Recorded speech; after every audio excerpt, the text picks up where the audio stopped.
Everyone and welcome back to Sam Bahadur defence academy. देखिए, जब भी कोई एक डिफेंस एस्पिरेंट एग्जाम्स देता है, चाहे वो सीडीएस एग्जाम है, एफकेट एग्जाम है या सीएपीएफ एग्जाम है, उन सारे एग्जाम्स में एक चीज कॉमन होती है, वो है knowledge. Knowledge about the subjects, knowledge about the national topics. ये नॉलेज आपको हेल्प करती है आपका एग्जाम क्रैक करने में, ये नॉलेज आपको हेल्प करती है आपका एसएसबी क्रैक करने में, या आपका इंटरव्यू क्रैक करने में, और सीएपीएफ की बात करें तो आपके पेपर 2 में। तो हमने डिसाइड किया है कि हम ऐसे इंपॉर्टेंट टॉपिक्स को कवर करेंगे इन वीडियोस के द्वारा जो आपके लेक्चरेट में आपको हेल्प करेगी, और इन टॉपिक्स में हम वो इंपॉर्टेंट बातें करेंगे जो आपके सीडीएस के जीके एग्जाम के लिए इंपॉर्टेंट है, जो आपके एसएसबी इंटरव्यू के लिए इंपॉर्टेंट है, और जो आपके सीएपीएफ पेपर 2 के लिए इंपॉर्टेंट है, या आप कोई भी आंसर राइटिंग जिस एग्जाम में होती है, एसे, आर्गुमेंट या कुछ भी आपका आता है, तो वो सब में आपको हेल्पफुल होगी, इंटरव्यू में आपको हेल्पफुल होगी। ये सीरीज कंप्लीटली फ्री रहने वाली है, यूट्यूब पे फ्री रहने वाली है। जस्ट आपका एक लाइक और कमेंट मुझे चाहिए, इसके अलावा आपका कुछ नहीं चाहिए, ठीक है। आज का हमारा जो मोस्ट इंपोर्टेंट टॉपिक रहेगा वो है यूसीसी। हम टॉपिक का बैकग्राउंड देखेंगे, टॉपिक का प्रेजेंट देखेंगे, टॉपिक के क्या पॉजिटिव्स है वो देखेंगे, क्या नेगेटिव्स हैं वो देखेंगे, क्या एक स्पेसिफिक कंक्लूजन होना चाहिए वो चीज देखेंगे, और लास्ट में उस टॉपिक को समराइज करेंगे ताकि हम पॉइंट्स फॉर्म में रिवाइज कर सकें, रिकॉल कर सकें। और अगर हमको किसी को वो टॉपिक बोलना है 3 मिनट में लेक्चर में, अगर वो बोलना है, तो हम विदाउट ए सेकंड थॉट उस टॉपिक को 30 सेकंड में रिकॉल करके उस टॉपिक को ऐसे बोल सके, ठीक है। विद टाइम हम एसएसबी के लिए जो आपका स्टैंडिंग पोस्चर क्या होना चाहिए, जो क्या आपका हैंड मूवमेंट अगर कुछ है तो वो क्या होनी चाहिए, पूरी एसएसबी के लिए क्या इंस्ट्रक्शंस है जो आपको फॉलो करनी जरूरी है एक एस्पिरेंट को, वो हम डिस्कस करेंगे। बहुत सारी कोचिंग इंस्टीट्यूट्स में आपने देखा होगा कि 10 दिन का कोचिंग कोर्स चलता है फॉर योर एसएसबी, बट वो आपको एसएसबी प्रोसेस से अवेयर कराते हैं, ना कि एसएसबी की कोचिंग देते हैं। एसएसबी का कोचिंग का मतलब क्या है, मेंटोरिंग का मतलब क्या है?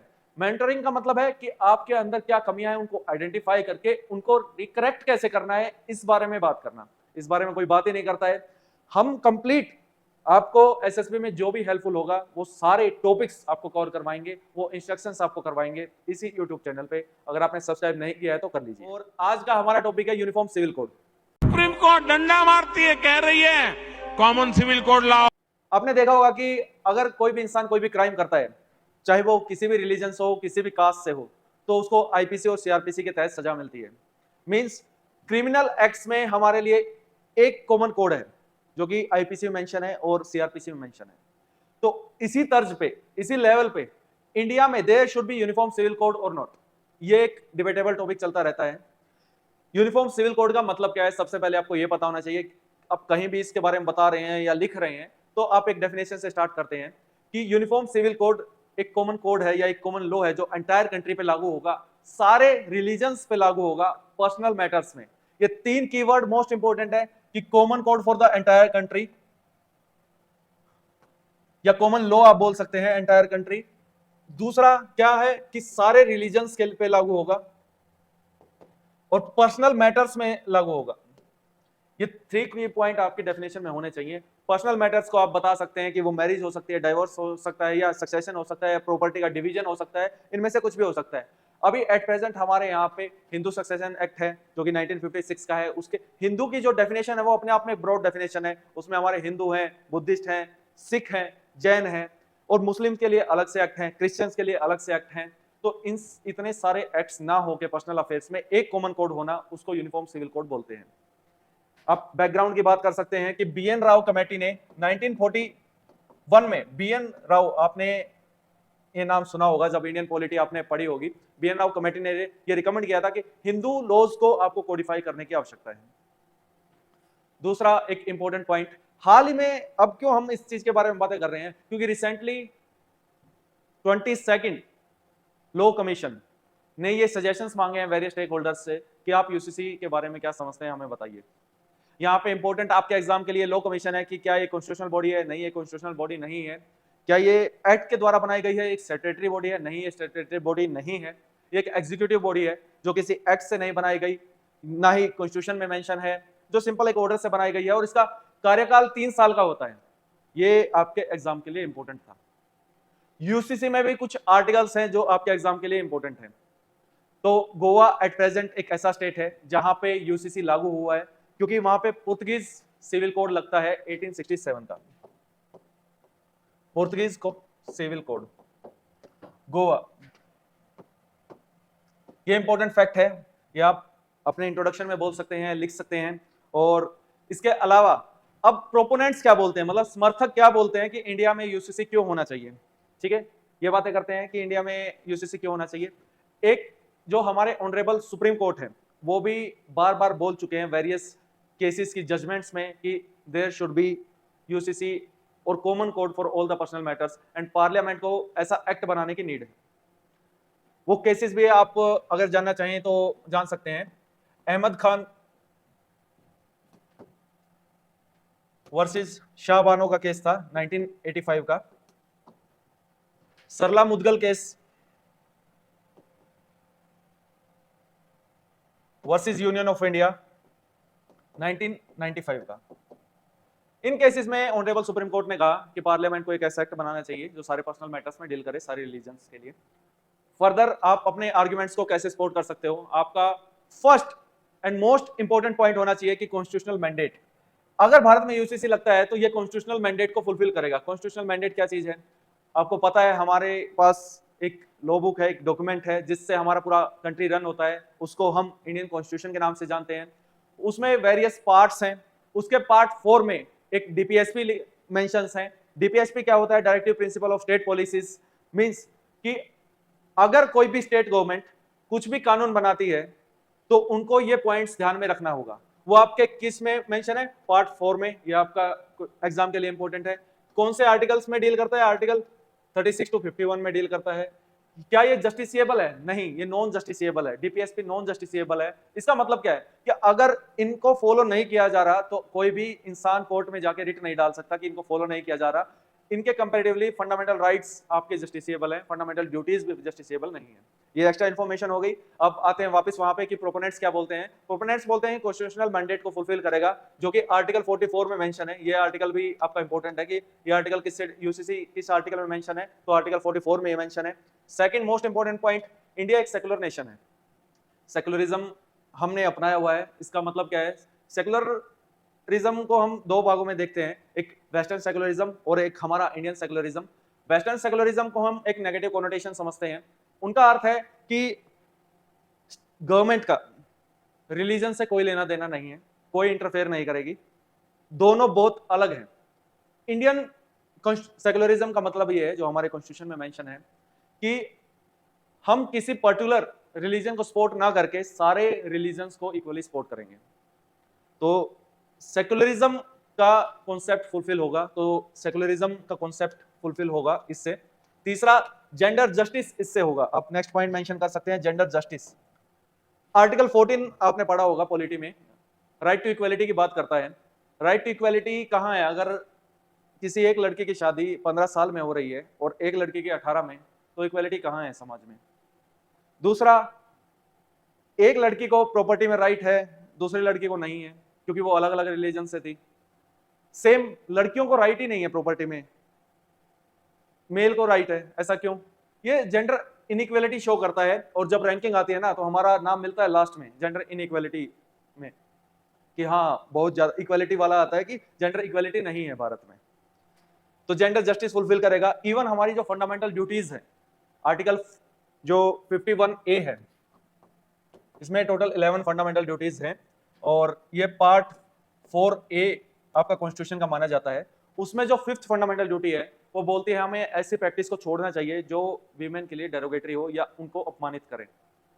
तो अभी अपमानित तो हो रहा है, अगर आप उनको इक्वली राइट्स नहीं दे रहे, उनके विल के अगेंस्ट आप काम कर रहे हैं, तो इन सब चीजों से जेंडर जस्टिस आएगा। नेक्स्ट इंपॉर्टेंट पॉइंट आप मेंशन कर सकते हैं, फोर्थ, कि सबके लिए अलग अलग कानून है। अगर कंफ्लिक्ट होता है तो सबके लिए प्रोसीजर अलग है। तो ये कॉम्प्लेक्स स्ट्रक्चर है। यूसीसी अगर भारत में होगा तो कॉम्प्लेक्स टू सिंपल स्ट्रक्चर में हम कन्वर्ट हो जाएंगे, complex to simple. 5th important point आप मेंशन कर सकते हैं, नेशनल यूनिटी एंड इंटीग्रिटी को बढ़ावा मिलेगा। It will foster the national unity and integrity. जब हर चीज कॉमनहुड की भावना हमारे अंदर होगी तो नेशनल नेशन अपने आप बिल्डअप होता है, उससे स्ट्रॉन्ग बनता है। National unity and integrity. 6th आप फेवर में पॉइंट मेंशन कर सकते हैं कि मॉडर्न टाइम्स की नीड है।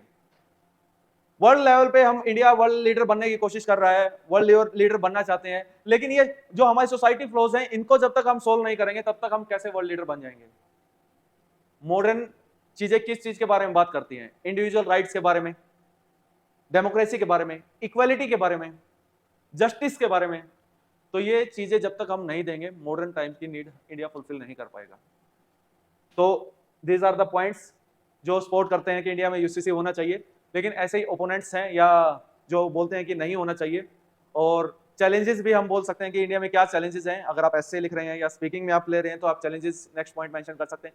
अभी सुनने में आपको लग रहा होगा इतना लंबा टॉपिक कौन बोलेगा उधर, लेकिन ऐसा नहीं है दोस्त। 2 मिनट में इसको समराइज करके दिखाऊंगा। जब आपको वहां पे बोलना होगा ना, इनफ पॉइंट आपके माइंड में रहेंगे, उसको 2 मिनट बोलना चाहो 2 मिनट बोलो, 3 मिनट बोलना चाहो 3 मिनट बोलो, 3 पेज लिखना चाहो 3 पेज लिखोगे, 4 लिखना चाहो 4 लिखोगे, इतना कंटेंट रहेगा आपके पास।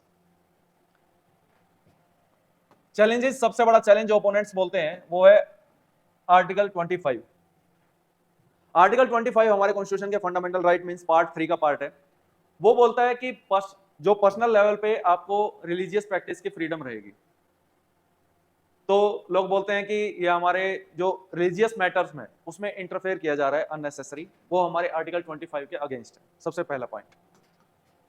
Second point, lack of consensus. सारे जो रिलीजियस लीडर्स हैं, रिलीजन है, उनमें आपस में सहमति नहीं है, आम सहमति की कमी है।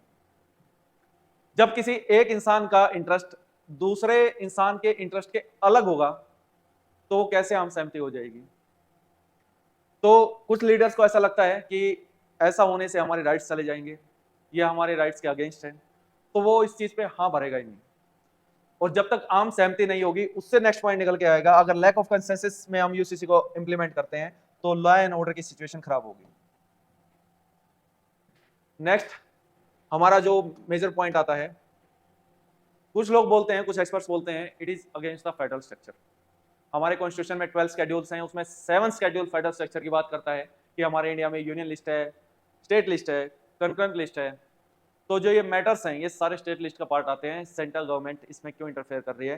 क्योंकि यहाँ पे बीजेपी का भी एजेंडा है ना, 2024 में इलेक्शन आ रहे हैं कि यूसीसी भारत में लगना चाहिए।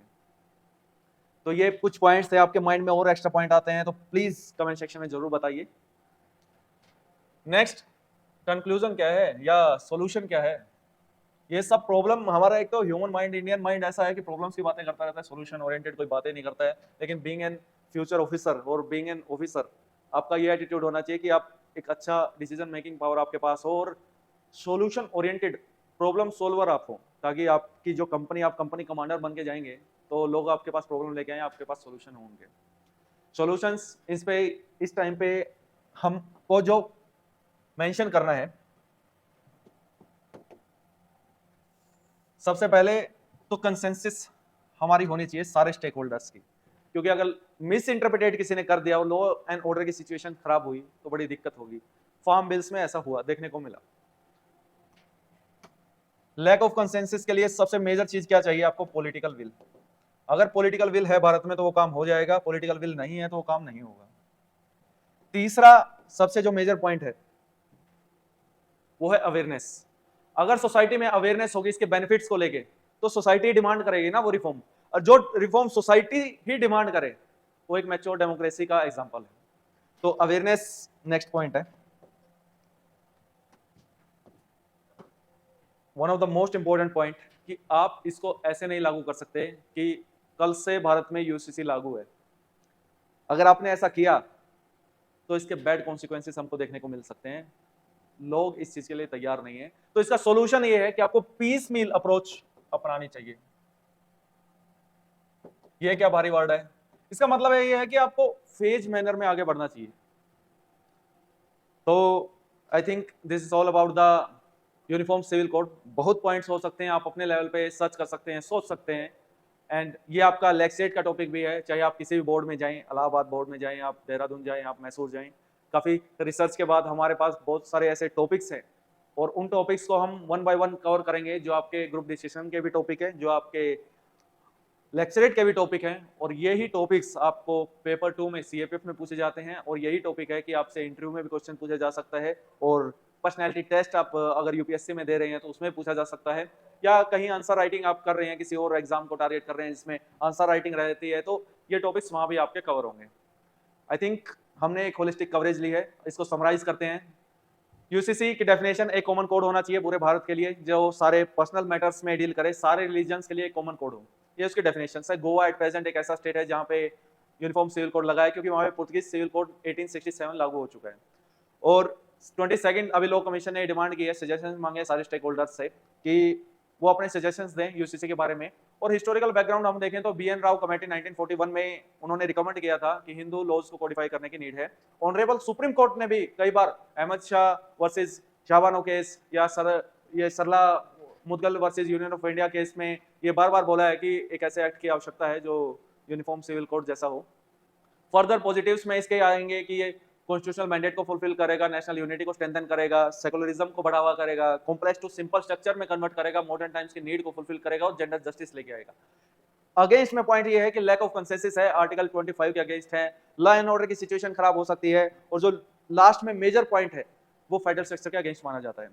सोल्यूशन क्या होना चाहिए इन सब चीजों का? आम सहमति होनी चाहिए सारे स्टेक होल्डर्स में, प्रॉपर पॉलिटिकल विल होनी चाहिए, अवेयरनेस होनी चाहिए और पीसमील अप्रोच अपनाने की आवश्यकता है।